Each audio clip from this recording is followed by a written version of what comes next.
So we're in Athens on the sidelines of the event organized by ELIAMEP and Friedrich-Ebert-Stiftung on the European Defense and Security Initiative and early assessment. We have the pleasure of having us Pierre Haroche, Policy and Research Fellow with the Institute for Strategic Research in Paris, and Torben Schütz, Associate Fellow of the DGAP in Berlin. So the first question for you is whether you can recall or highlight any success stories in the process of the European defense initiatives so far. So, I mean, from a German perspective, that these initiatives came about and are now up and running in a comparatively short amount of time for European, let's say, regular European speeds is a success in itself. I mean, they so far have not really yielded any visible results because they are 18 months essentially old. But seeing the participation of 25 member states and seeing that they have committed themselves to commitments and have begun projects working together on a wider range of capabilities is really important and is a success in itself. Yeah, I agree. If we talk about success story, maybe it's a bit early to talk about success, but I think that the European Defence Fund is interesting because it comes from the supranational level, and as such, it's not necessarily a success, but it's a big change. And the fact that the European Commission is committed to support European defence cooperation, that they will have the support of the EU budget, that's a new development, and I think it can have a huge impact on the future dynamic of European defence cooperation. Right. Thank you very much. So the next question is, if we take a step back and look in the bigger picture and focus on the long term, what do you think is the strategic objective of the European Union when we talk about all these initiatives? So, I mean, the term of strategic autonomy, which is like a really important term since it appears in the European Union Global Strategy in 2016, is still undefined to a certain degree. So what is clear is that Europe strives to develop or retain a competent and capable defense industrial part of that. So I think that is like a given each member state can support.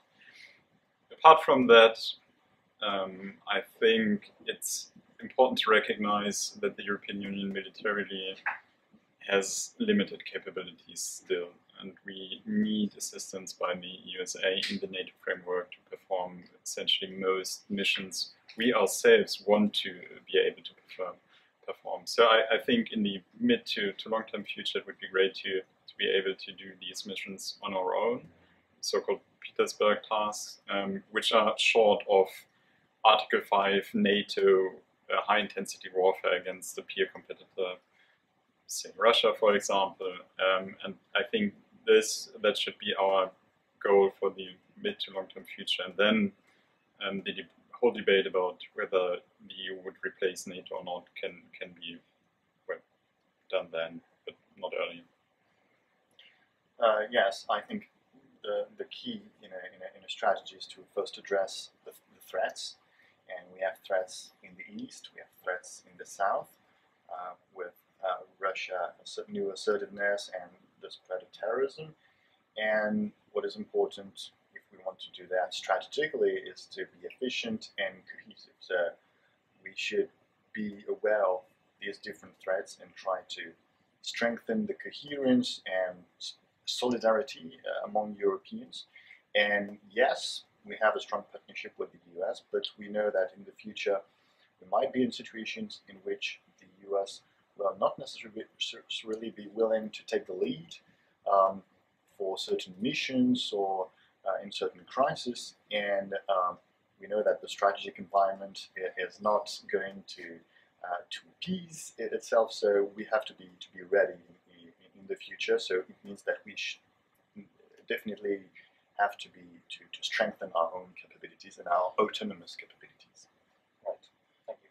And finally, last question. We witness this ongoing debate because on the one hand we have a long existing defense framework, which is NATO, and on the other hand we have these recent initiatives of the EU trying to build up. So overall, and despite the different arguments, what would you think should be the correct, if I might say so, or the appropriate division of labor between those two arrangements, taking as a given that in the future we'll have this parallel coexistence of the two? If we assume a coexistence and the retention of the US commitment to the defense of Europe, I think it's European Union, Petersberg Task, CSDP missions, everything short of really high intensity warfare, and for that NATO. And then if you have, and if you face, one huge problem might be to face several missions simultaneously, which then requires a higher amount of military capabilities. Then it might be important to be able to draw upon the coexistence of NATO. Problems really arise when we would assume that NATO would exist in a couple of decades. Then we would really, we have to invest a lot to reach the level I just described. But to be able to replace that, we would need significant investment over the next, I don't know, three decades or so. But before that, it's difficult to talk about EU going alone. Yeah, I'm not sure a clear division of labor is desirable, because some degree of overlap is necessary, because both organizations can have an influence on the same issues. If you take what happens in the East, yes, the military response is primarily a NATO response, but for instance, the sanctions were adopted within the EU framework, and actually the trigger to the crisis, which was the Eastern Partnership, was an EU policy. So all of this is very interdependent, and you cannot really establish a clear division of labor between the organizations.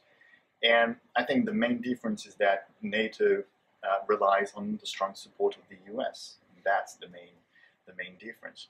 And depending on the role of the US, the role of the two organizations will evolve. But I don't think we should fear some degree of overlap between both organizations. And as we mentioned it during the conference, I think there are topics that will be very important for the transatlantic discussion, such as the rise of China as a superpower, that will be primarily addressed by the EU in Europe, because the EU has the necessary economic tools. So we should lack the complementarity, the link between the two organizations, and try to avoid ineffectiveness in this cooperation.